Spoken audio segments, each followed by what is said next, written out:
समस्तैरनंत पर्यायै दर्पण तलेव सकला प्रतिफलति पदार्थ मालिका यत्र परमागमस्य बीजं निषिद्ध जात्यन्ध सिन्धुर्विधानं सकल नय विलसितानां विरोधमथनं नमाम्यनेकान्तं विरोधमथनं नमाम्यनेकान्तं।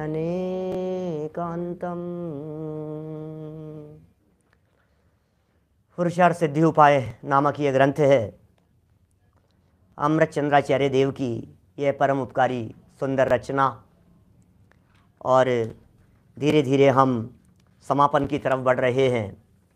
सुंदर और मार्मिक प्रकरण यहाँ चल रहा है। एक एक बात बहुत महत्वपूर्ण है। कल जो बात पढ़ी थी हमने, उसमें यह बतलाया था कि इस रत्नत्रय के माध्यम से क्या मिल सकता है। प्रश्न भी उठाया था इस तरह का, क्या मिल सकता है रत्नत्रय से, क्या मिल जाएगा रत्नत्रय से, ये बताओ भगवान। और प्रभु ने ये बतलाया, रत्नत्रय से मोक्ष मिलता है, रत्नत्रय से मुक्ति मिलती है, रत्नत्रय से सिद्ध पद मिलता है, रत्नत्रय के सहारे इस जीव को भगवान बनाया जाता है।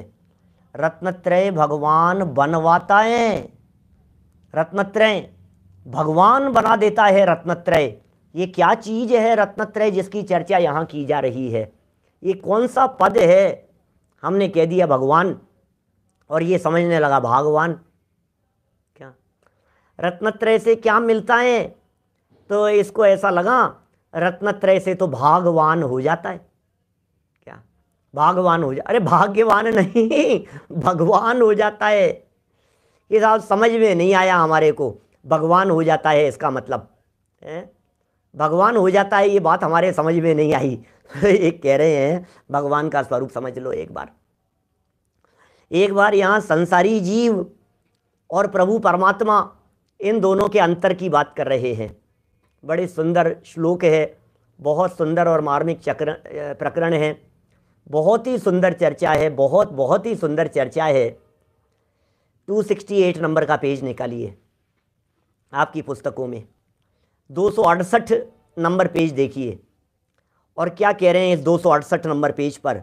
223 नंबर का यह श्लोक है। अब परमात्मा का स्वरूप कहते हैं, क्या बता रहे हैं परमात्मा का स्वरूप। गुजराती पुस्तकों में 188 188 नंबर का पेज है।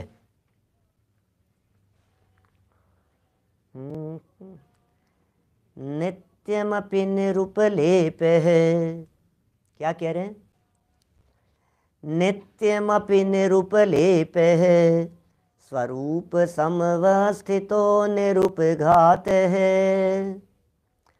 गगनमिव परम पुरुषः परम पदे स्फुरति विशदतमः। क्या कह रहे हैं, अन्वयार्थ।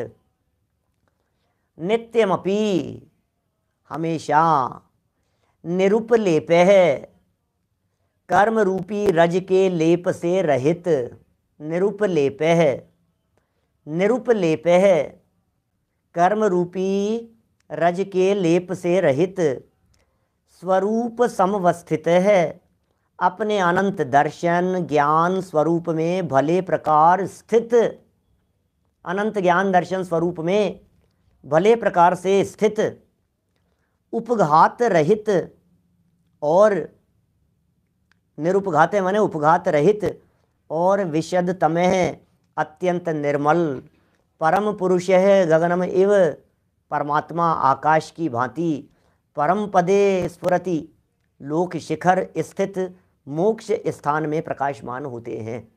भैया जिस मोक्ष की चर्चा कर रहे हैं उस मोक्ष की चर्चा को एक बार समझना, जिस मुक्ति की बात बतला रहे हैं, जिस परम पद की चर्चा कर रहे हैं, उस परम पद को एक बार सुनने समझने का गहराई से प्रयत्न करना, क्योंकि ये जो चर्चा की जा रही है ये चर्चा कोई साधारण नहीं है, ये असाधारण बातें हैं। क्योंकि अब जो बात बतला रहे हैं ये बातें हमें वो बतला रहे हैं जिससे हमें भगवान पद मिलने वाला है, जिससे हमें साम्राज्य मिलने वाला है। टोडरमल जी साहब के शब्दों में कहूँ तो मंगलाचरण में उन्होंने कहा ना, जाते मिले समाज सब पावे निज पद राज। ये आचार्य देव कह रहे हैं आपने सम्यक दर्शन ले लिया, आपने सम्यक ज्ञान ले लिया, आपने सम्यक चारित्र अंगीकार कर लिया, चारित्र आपके जीवन में पनपने लगा, वृद्धिंगत होने लगा। अब अमृत चंद्राचार्य कह रहे हैं आपको साम्राज्य मिलने वाला है। रत्नत्रय के त्रिवर्ण सूत्र जब बंध गए हैं हाथ में कलाई पर, इसका मतलब यह है कि अब आपको मुक्ति मिलने वाली है। लक्ष्मी चंद जी साहब, क्या अब आपको मुक्ति मिलने वाली है? जन्म कल्याणक की बज रही बधैया, मुक्ति में अब क्या देर रे। गर्भ कल्याणक की बज रही बधैया, गर्भ जन्म कल्याणक की बज रही बधैया, मुक्ति में अब क्या देर रे। मुक्ति में अब क्या देर होने वाली है? अब तो मुक्ति चरणों में आकर के पड़ रही है। अब तो मुक्ति की तलेटी में आकर के बैठ गया है, खड़ा हो गया है।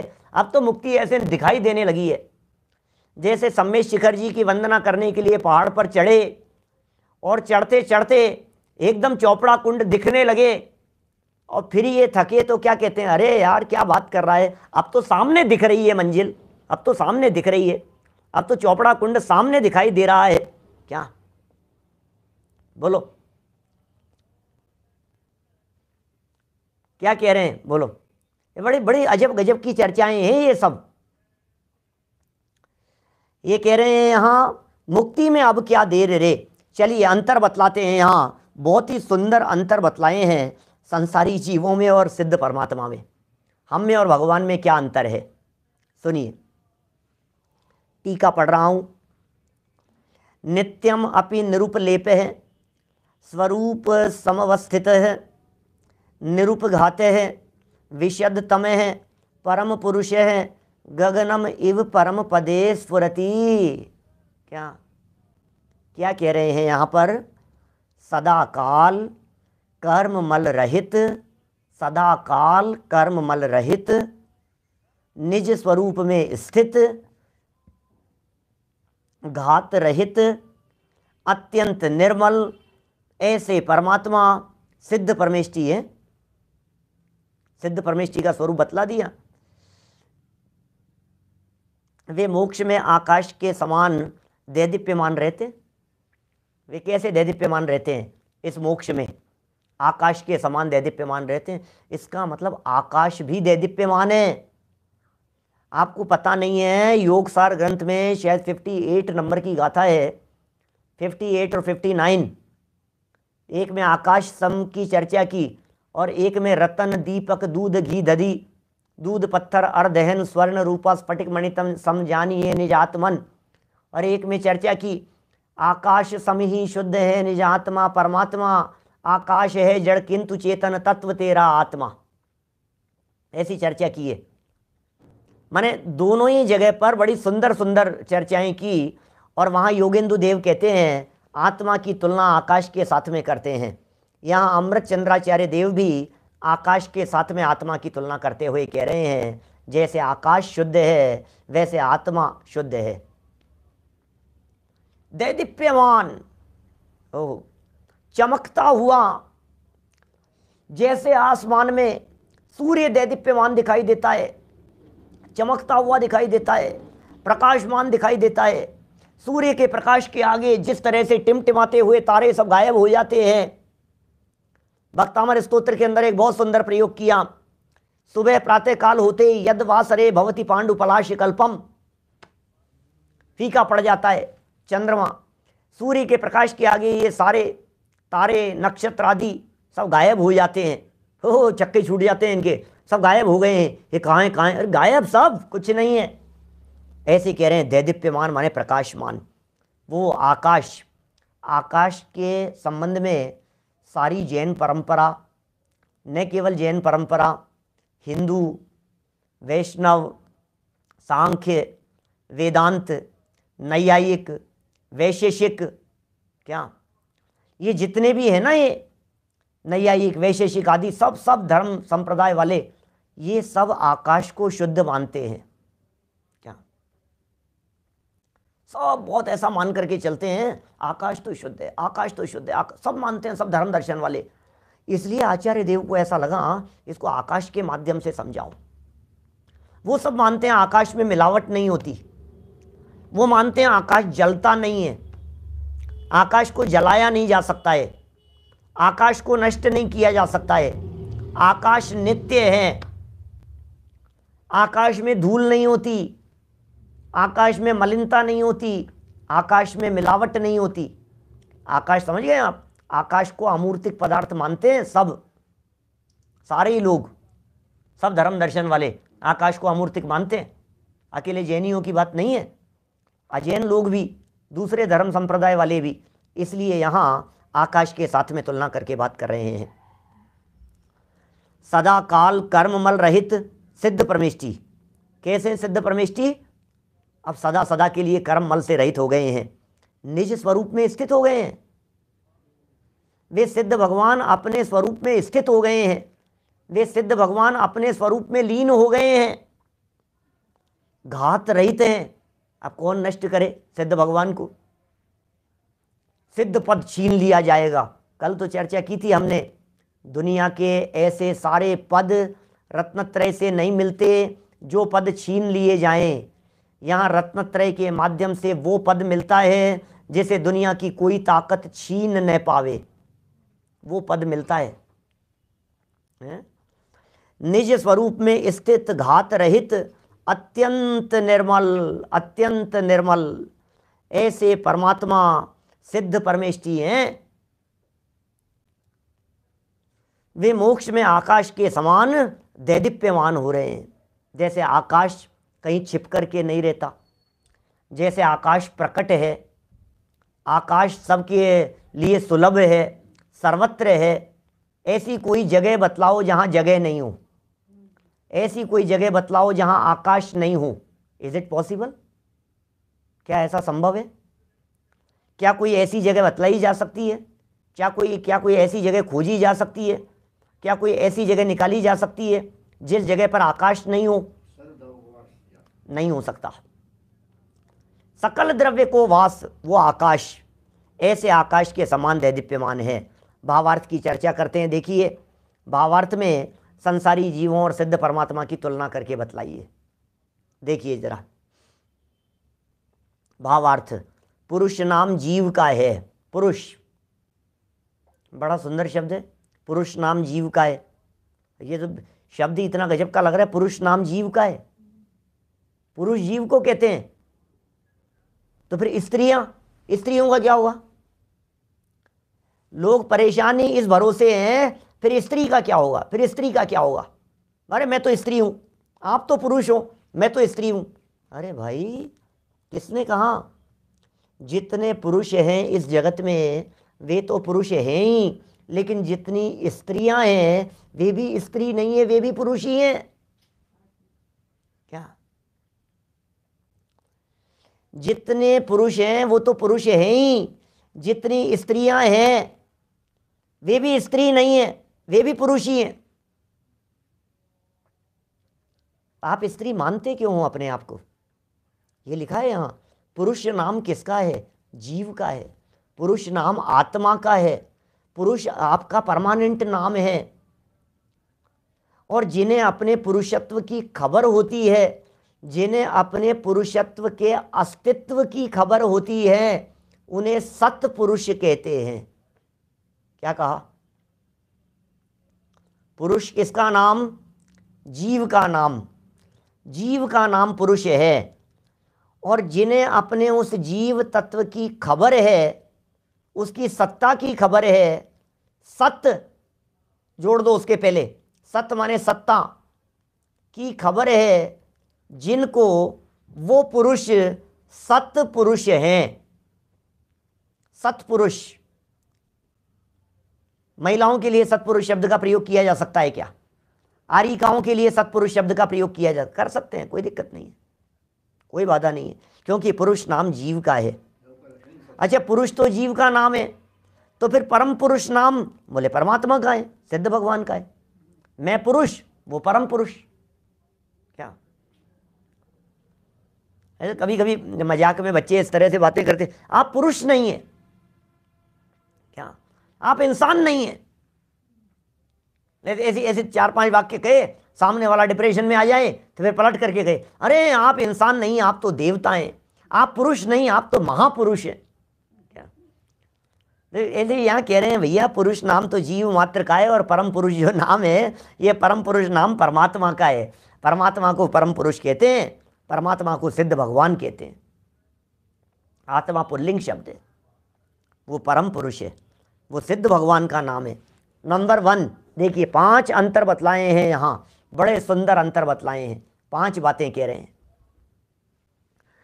संसारी जीव तो नर नारक आदि चारों गतियों में अपनी आयु प्रमाण थोड़े काल तक ही रहता है।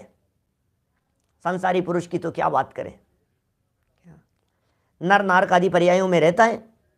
संसारी जीव कभी नरक में चला गया, कभी तिर्यंच में चला गया, कभी राम बन के, कभी श्याम बन के, कभी हाथी बन के, कभी घोड़ा बन के, कभी तिर्यंच बन के, कभी नारकी बन के, कभी गधा घोड़ा बन के, चारों गतियों में कब तक रहता है, कब तक रहता है, कब तक रहेगा। ये मनुष्य पर्याय में आए हैं, कब तक रहेंगे बतलाओ, इस मनुष्य पर्याय में कब तक रहेंगे आप मनुष्य पर्याय में। बोले आयु प्रमाण, आयु प्रमाण थोड़े काल तक ही रहता है, क्या करें बोलो, क्या कह रहे हैं यहां। ये कह रहे हैं तू समझ, एक बार समझने की कोशिश कर। क्या ये समझा रहे हैं यहां पर कि भैया ये मनुष्य जीवन लंबे समय तक नहीं चलेगा, ये तिर्यंच दशा लंबे समय तक नहीं रहेगी, ये जितनी अवस्थाएं हैं संसार की अवस्थाएं, ये अनंत काल से बदलती रही है, ये कोई परमानेंट नहीं है। आयु प्रमाण रहती है और आयु पूरी होने पर समाप्त हो जाती है, जीवन पूरा हो जाता है। इधर आयु पूरी हुई और इधर जीवन पूरा हो गया। लेकिन लेकिन लेकिन सिद्ध भगवान मोक्ष में सदा अनंत काल तक विराजमान रहते हैं। लो, कौन सी दशा चाहिए तुम्हारे को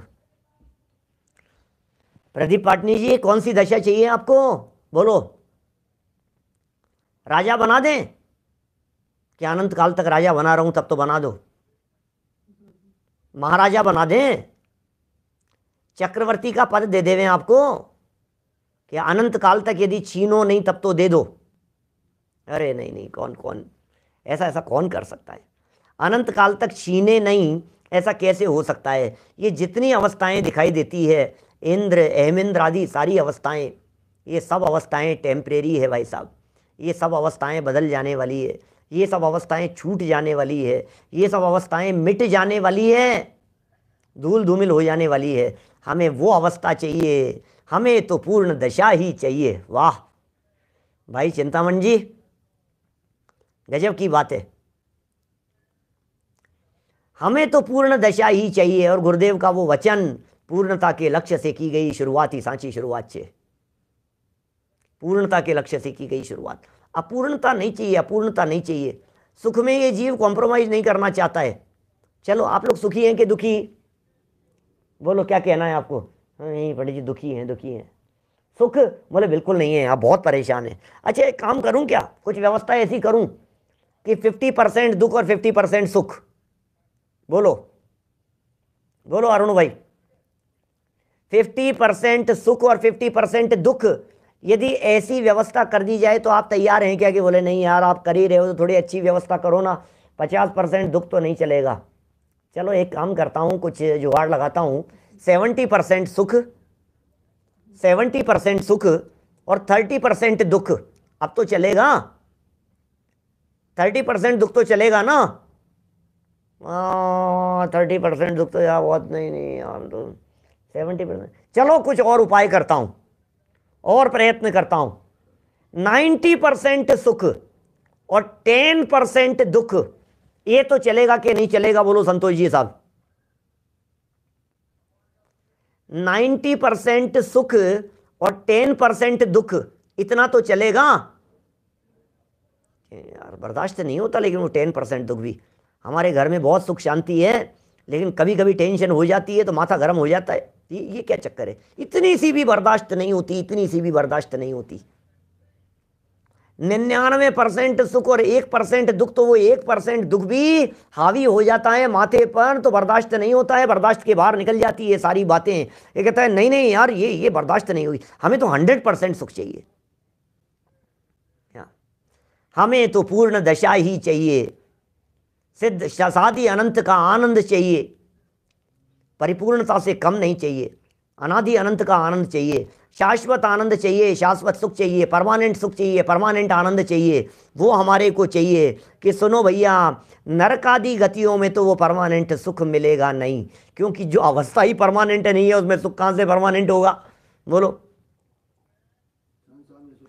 जिस जगह पर बैठ करके तुम भोगना चाहते हो वो जगह ही परमानेंट नहीं है, तो सुख कैसे परमानेंट होगा? जिस जगह पर तुमने अपनी कुर्सी लगाई है, जिस महल में कुर्सी लगाई है, और उस कुर्सी को लगाकर उस सिंहासन पर बैठ करके आप कहते हो कि मैं यहाँ परमानेंट रहूँगा, और किसी ने आकर के कहा कि तुम इस कुर्सी को परमानेंट समझ रहे हो, इस ज़मीन के ऊपर तो कोर्ट के आदेश आए हुए हैं, बुलडोजर चलने वाले हैं। क्या बात कर रहे हो? बुलडोजर चलने वाले हैं कि हाँ ये महल ही नहीं रहेगा, तुम इसमें सिंहासन लेकर के बैठे हो, सिंहासन को लेकर के बैठे हो, चलेगा नहीं। कि साहब मुझे तो आनंद चाहिए, मुझे तो आनंद चाहिए। कौन सी दशा के अंदर मिलेगा? बोले राजा दशा के अंदर। बोले राजा तो मनुष्य बनता है, मनुष्य दशा ही परमानेंट नहीं है। ऐरावत बन जाऊं, ऐरावत तो तिर्यंच गति का जीव बनता है, वही परमानेंट नहीं है। देवगति के जीवों को ऐरावत बनने के लिए आदेश दे दिया जाता है, वो देव पर्याय ही परमानेंट नहीं है। क्या करें? सुख कहां से परमानेंट होगा? जिन संयोगों के आश्रय से, जिन बाहरी वस्तुओं के आश्रय से सुख तलाश रहे हो, वो बाहरी वस्तुएं परमानेंट नहीं है, वे सुख, वे संयोग, वे परिस्थितियां परमानेंट नहीं है, तो उनके आश्रय से होने वाला सुख भी परमानेंट नहीं हो सकता है। इस बात को बिल्कुल परमानेंट समझ लेना अपने दिमाग में। वह सुख सदा ही त्याज्य रे पश्चात जिसके दुख भरा, वो अवस्था सदा ही त्याग कर देने योग्य है जहां आपको परमानेंट सुख नहीं दिखाई दे रहा हो। ये क्या करते हैं? ये मैं बताता हूँ, देखो आपको टेक्निक बतलाता हूँ लोगों की, समाज की, दुनिया की। ये नई नई कंपनियां, MBA पढ़ने वाले, पढ़ाने वाले, इन लोगों की सबकी टेक्निक्स, बड़े बड़े 5-5 लाख की सैलरी दे करके अपने यहाँ जो नौकर रखते हैं, अच्छे पढ़े लिखे, वो लोग क्या टेक्निक अपनाते हैं? वे कहते हैं एक बार इन लोगों को फ्री में मोबाइल डेटा दे करके मोबाइल की लत लगा दो, डेटा यूज करने की लत लगा दो, फिर उसके बाद में क्या होगा? फिर उनके दाम बढ़ा देना, अब रह नहीं पाएगा। पेट्रोल के दाम कितने भी बढ़े, बोलो जिग्नेश भाई गाड़ी चलाना बंद कर देंगे क्या? हमारे राजस्थान में तो पेट्रोल के दाम 100 रुपये से ऊपर है। आए दिन अखबारों के अंदर खबरें छपती है, गैस बढ़ गया, गैस सिलेंडर बढ़ रहा है, ये बढ़ रहा है, पेट्रोल के दाम बढ़ रहे हैं, ये बढ़ रहे हैं। आए दिन कम से कम साल भर से लगातार रेटें बढ़ रही है, रेटें बढ़ रही है, रेटें बढ़ रही है। किसने गाड़ी चलाना बंद कर दिया भाई साहब?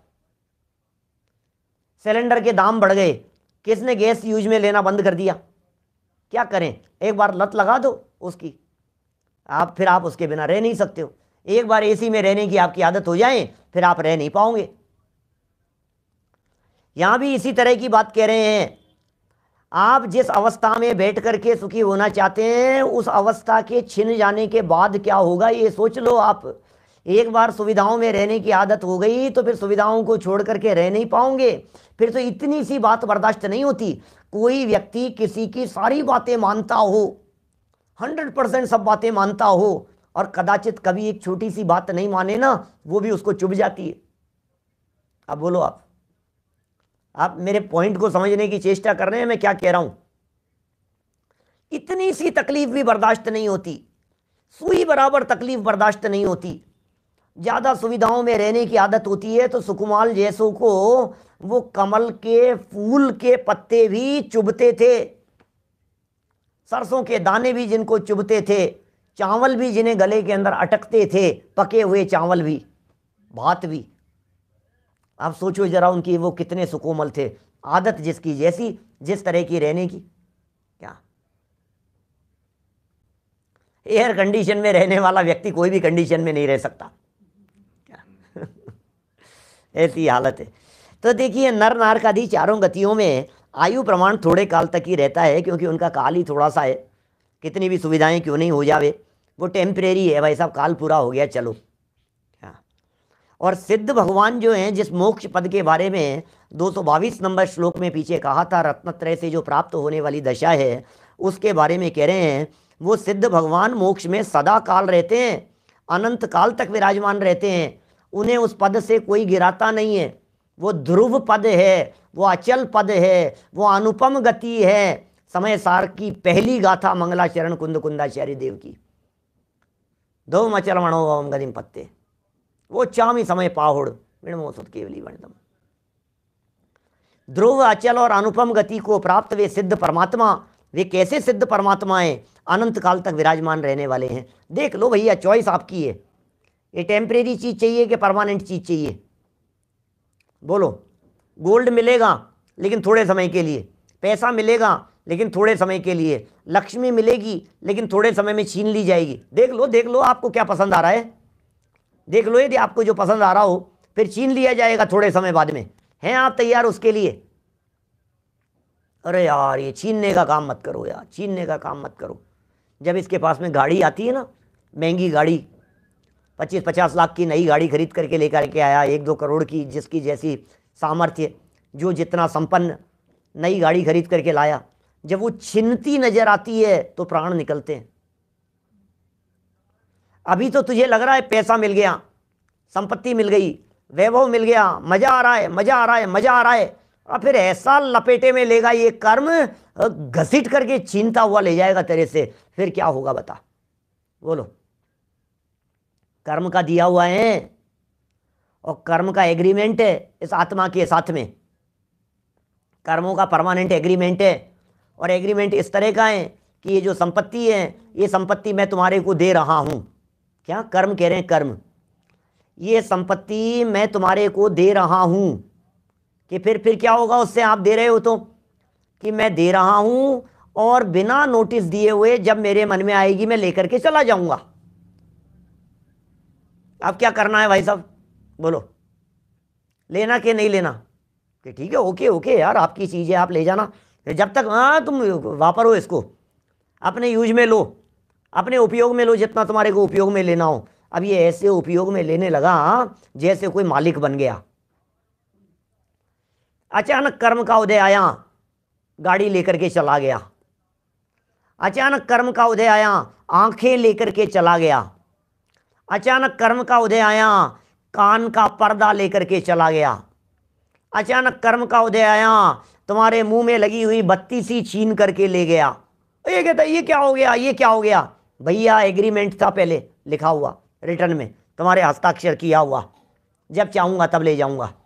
क्या समझ में आ रही है? जब चाहूंगा तब ले जाऊंगा। सोचो जरा, इस स्थिति में क्या कहना चाह रहे हैं? सिद्ध भगवान मोक्ष में अनंत काल तक विराजमान रहने वाले हैं। दुनिया की और कोई चीज परमानेंट नहीं है। नंबर 2, सेकंड नंबर का पॉइंट देखना जरा क्या कह रहे हैं। संसारी जीव तो कर्म मल से संयुक्त होने के कारण मलिन है। संसारी जीव मल सहित है, संसारी जीव मलिन है, और सिद्ध भगवान कर्म मल से रहित हैं, इसलिए परम निर्मल है। हमारे में और सिद्ध भगवान में अंतर तो देखो। सिद्ध भगवान में और मेरे में क्या अंतर है? सिद्ध प्रभु में और मेरे में क्या अंतर है? बोले कर्म मल से संयुक्त हूं मैं तो, और वो कर्म मल से रहित है। सिद्ध भगवान में और मेरे में अंतर दिखाई दे रहा है। अरे यार, ऐसा कह सकता हूं मैं, एक खान से निकला हुआ गोल्ड है और एक 16 ताव लगाया हुआ गोल्ड है, इतना फर्क है। क्या गोल्ड जो खान से निकला है, माइंस में से निकला है, वो किट्टी काली माँ से युक्त है, और उसे 16 ताव में पका दिया गया है, माने 16वें गुणस्थान में पहुंच गया है। 16वां गुणस्थान क्या होता है? ये 14 गुणस्थान पार करके 16 ताव का सोना होकर के सिद्ध बन गया है। 16 है, उसे प्राप्त कर लिया है। गुणस्थानातीत जो हो गए हैं, एक तरफ वो सिद्ध भगवान हैं, वे सिद्ध भगवान हैं प्योर गोल्ड के समान। और हमारी स्थिति कैसी है? हमारी स्थिति है वो माइंस में से निकले हुए गोल्ड के समान। ये अंतर है दोनों में, माइंस में से निकला हुआ गोल्ड और शुद्ध हुआ गोल्ड। ये यहाँ इन्होंने दूसरे नंबर के पॉइंट में बात कह दी है। संसारी जीव तो कर्म मल से संयुक्त होने के कारण मलिन हैं और सिद्ध भगवान कर्म मल से रहित हैं, इसलिए निर्मल नहीं परम निर्मल हैं। सिद्ध भगवान परम निर्मल हैं। नंबर 3, संसारी जीव पुण्य पाप रूपी लेप से लिप्त हैं, संसारी, और सिद्ध परमात्मा आकाश समान निर्लेप हैं। हमारे लेप हैं, उनके निर्लेप हैं। निर्लेप ऐसा तो शब्द का प्रयोग किया, बहुधे रंड बीज वद अग्निशिखावच्च, एरंड बीज वत, ऐसे 4 उदाहरण देकर के तत्वार्थ सूत्र 10वें अध्याय में उमा स्वामी आचार्य देव ने कहा, 4 उदाहरण दिए हैं वहाँ, तो उसमें लेपाला बहुधे रंड बीज वत ऐसा कहा है उन्होंने, लेप के समान।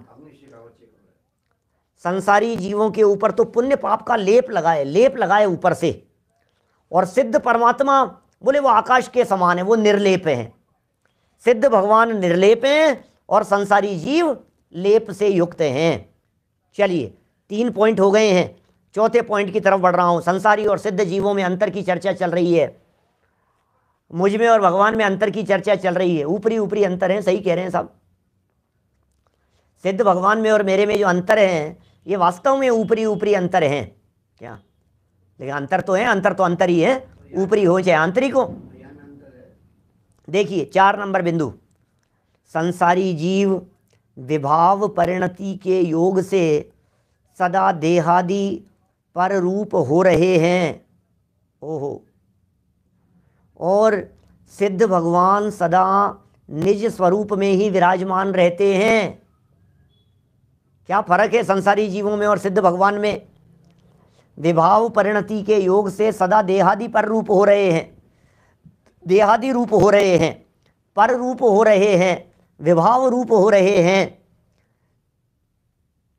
संसारी जीव विभाव परिणति के योग से सदा काल पर रूप हो रहे हैं, और सिद्ध भगवान कैसे हैं? जो सदा निज रूप में ही विराजमान है। सिद्ध भगवान तो अपने स्वरूप में ही विराजमान है, सदा काल सिद्ध भगवान अपने स्वरूप में विराजमान है। ये पर रूप हो रहे हैं संसारी, और सिद्ध भगवान निज रूप है, निज में निज रूप हो गए हैं। और संसारी प्राणियों की तो हालत, कभी मनुष्य हो जाता है, कभी तिर्यंश हो जाता है, हाथी घोड़ा हो जाता है।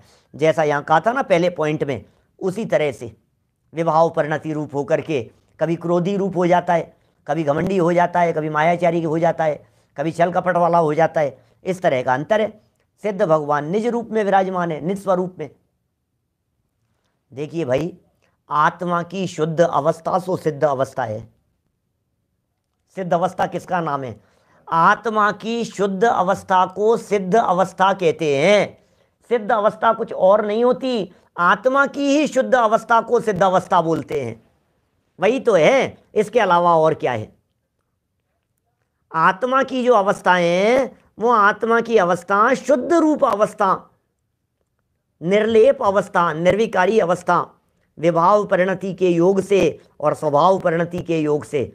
दोनों में फर्क है ना। विभाव रूप परिणमन रहा था और स्वभाव रूप परिणमन कर रहा है, पर रूप हो रहे हैं। सिद्ध भगवान सदा निज रूप में ही विराजमान रहते हैं, अपने स्वरूप में ही सिद्ध भगवान सदा सदा के लिए विराजमान हैं।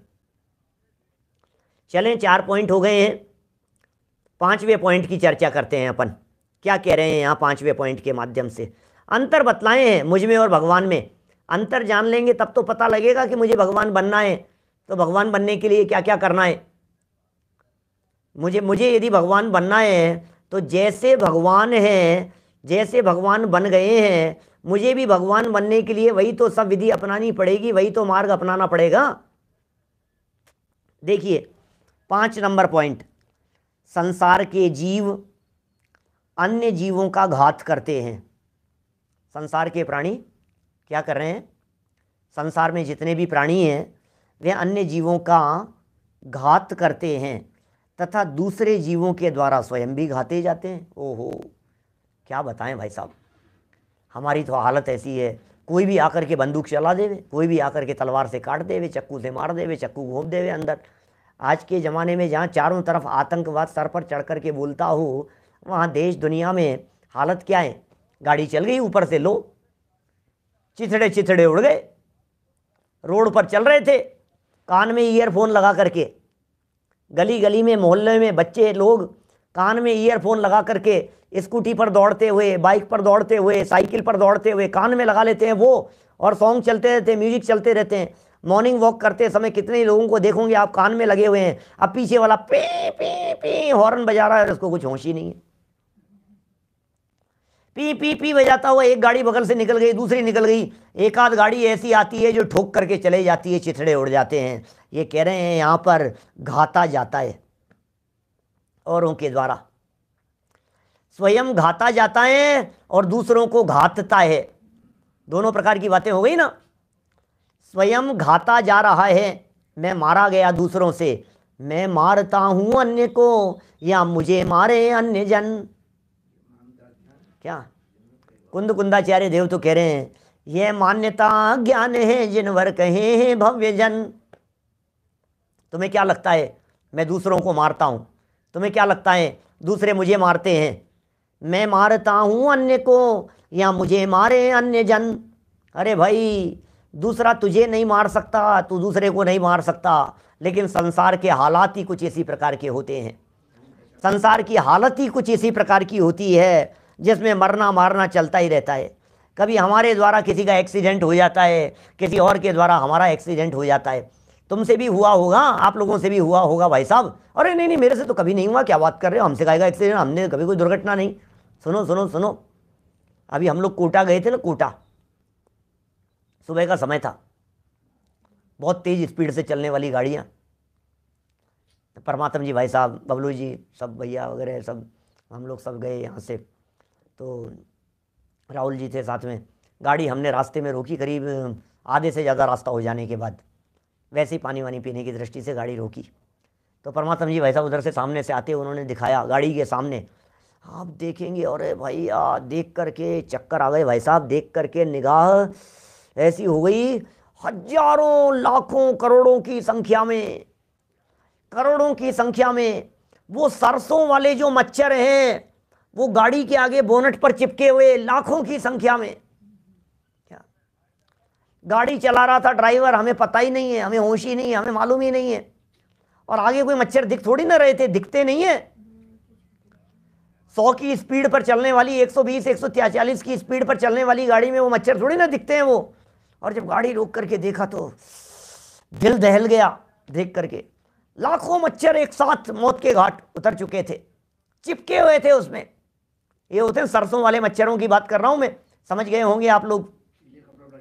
पीले कपड़ों के ऊपर, सफेद कपड़ों के ऊपर आप निकलो, इतने न मालूम क्या वो आते ही हैं इसी समय, होली के पहले इस मौसम में चारों तरफ सरसों कटती हैं तो चारों तरफ वो मच्छर हो जाते हैं, वो चिपक जाते हैं, वो उतरते भी नहीं है, वो तुरंत मर जाते हैं। वो चेपा कहते हैं क्या उनको?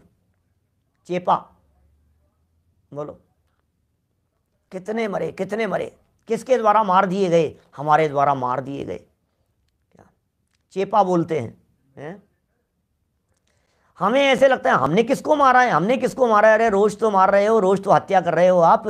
कभी एक इंद्री की हत्या कर रहे हो, कभी 4 इंद्री की हत्या कर रहे हो। क्या कितने कितने जीवों की हत्याएं कर रहे हो। घर में कभी चींटियों की हत्या करते हो, कभी कीड़े मकोड़ों की हत्या करते हो, कभी कॉकरोच की हत्या करते हो। कभी दूसरों को घातता है, कभी दूसरों के द्वारा घाता जाता है। ये खेल अनादिकाल से चल रहा है भैया। लेकिन घातने घातने के इस खेल में नहीं घात होने वाला एक तत्व इस देह देवालय में विराजमान है, उसकी जिसे खबर हो जाती है फिर उसका कभी घात नहीं होता। क्या मरे अनंत बार बिन समझे, अब नहीं मरेंगे भाई साहब, अब नहीं घात होगा। अब क्यों नहीं होगा भाई साहब घात? अब क्यों नहीं घात होगा? अब क्यों नहीं मरोगे? बताओ तो नहीं, अब क्यों नहीं मरोगे? बताओ तो सही, हमारे को बात तो समझ में आए। नहीं, अब मरोगे क्यों नहीं, अब ये तो बता दो। अरे भाई इसलिए नहीं मरेंगे क्योंकि अब सिद्ध दशा को प्राप्त हो गए। पॉइंट पढ़ो क्या लिख रहे हैं, 5 नंबर का बिंदु है यहां जो पढ़ रहे हैं, ध्यान देना क्या कह रहे हैं।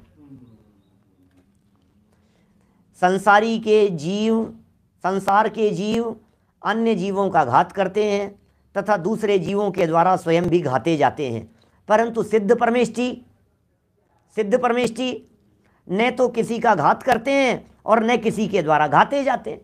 सिद्ध परमेष्ठी बोलो, सिद्ध परमेष्ठी न किसी को घातते हैं, न किसी के द्वारा घाते जाते हैं, न किसी को मारते हैं, न किसी से मरते हैं, सिद्धालय में जाकर के विराजमान हो जाते हैं। साधी अनंत को आनंद लइए। अब कौन है जो सिद्ध भगवान को सिद्ध पद से नीचे उतार देवे, उस पद से नीचे उतर जावे? अब कोई नहीं है इस तरह का। देखिए पूरी करते हैं बात को, 3 लाइनें और हैं। ऐसे सिद्ध भगवान अखंड, ऐसे सिद्ध भगवान अखंड, अखंड माने खंड खंड नहीं है, वो अखंड है, अखंड हैं माने उनके टुकड़े नहीं होंगे, टुकड़े नहीं होंगे इसलिए वे अखंड हैं।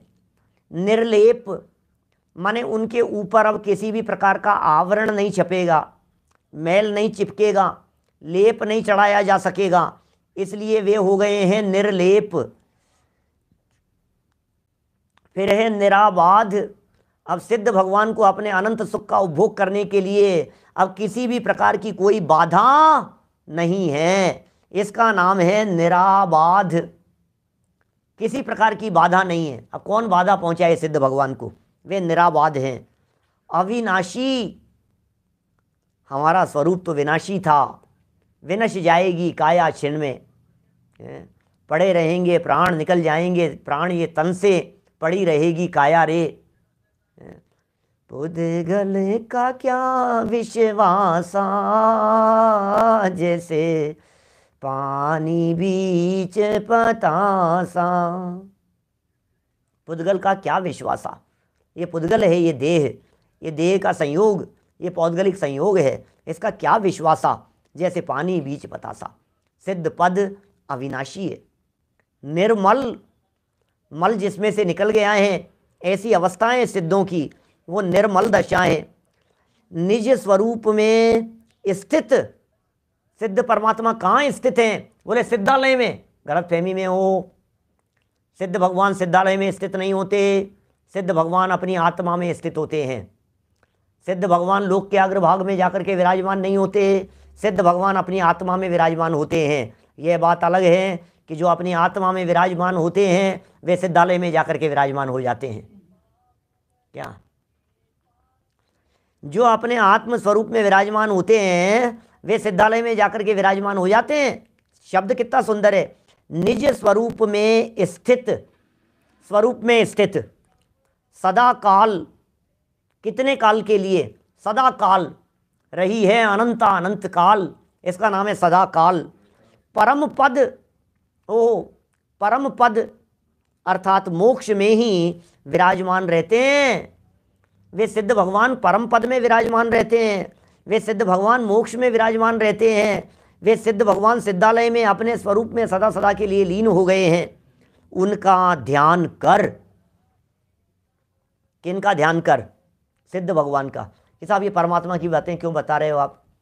क्या बोलो, ये परमात्मा की बातें हमारे को क्यों बतला रहे हो? ये परमात्मा की बातें हमारे को क्यों समझा रहे हो पंडित जी? हैं? हमें बार बार में ये बातें क्यों बतला रहे हो परमात्मा की? इस पंचम काल में तो परमात्मा बनते नहीं है। क्या?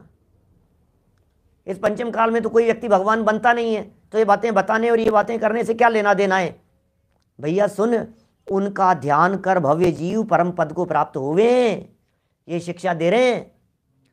जो भी भव्य जीव हो, वे भव्य जीव उन परमात्मा का ध्यान करें, वे भव्य जीव अपने उस सिद्ध स्वरूप का ध्यान करें, सिद्ध शुद्ध चैतन्य तत्व का ध्यान करें, अपने गायक भगवान आत्मा को देखें और परम पद को प्राप्त कर लेवें। सुनो, अभी समय सार की कुछ चर्चा की मैंने आपसे, आपका शुरू करने के आधा मिनट पहले चर्चा। 186वीं गाथा में समय सार में कहते हैं जो शुद्ध जानता है वो शुद्धता को प्राप्त होता है, जो सिद्धों को देखता है वो सिद्ध बन जाता है, जो संसारियों को देखता है वो संसारी बना रहता है, जो रागियों को देखता है वो रागी बना रहता है, जो परमात्मा को देखता है वो परमात्मा बन जाता है। परमात्मा को देखो और परमात्मा बन जाओ, ये परमात्मा बनने का मार्ग है बापू, परमात्मा बनने का मार्ग है भाई। ये मार्ग साधारण नहीं है, ये मार्ग हम आप लोगों को सिद्ध बनने का मार्ग है।